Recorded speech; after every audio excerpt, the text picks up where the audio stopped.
I think first of all, it's so difficult. Even as, someone that's been there, I often get asked, oh, I think my friend's got an eating disorder. Oh, I think my friend's got depression. I find it really difficult. So I think that's the first thing, to not beat yourself up about, not knowing how to broach the subject or be there for someone. I think it's so difficult.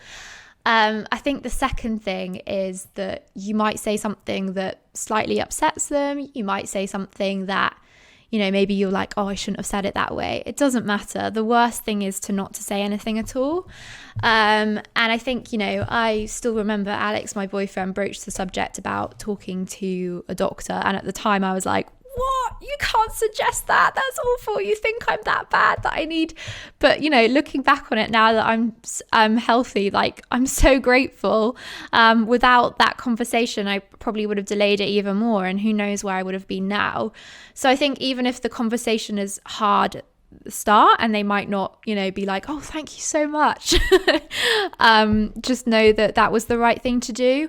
And nobody's perfect, even if you say, you don't need to tiptoe around the subject that much. I think a really nice thing you could say is, do you want me to come to the doctor with you? I'm happy to come with you. I'm happy to sit in the waiting room.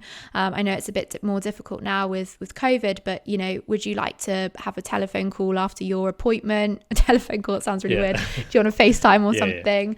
And I think just regularly contacting them, either it's by text or calling them. And even if they don't respond, just know that it will be appreciated. To know that, one of the things with depression in general, I found, is that I just didn't really feel that I was contributing anything to anybody else or to life in general. So I think, if I was lying in bed and I saw my friend said, how are you doing? Missed you in the uni or something. That's really nice, even if I didn't really have the energy to respond.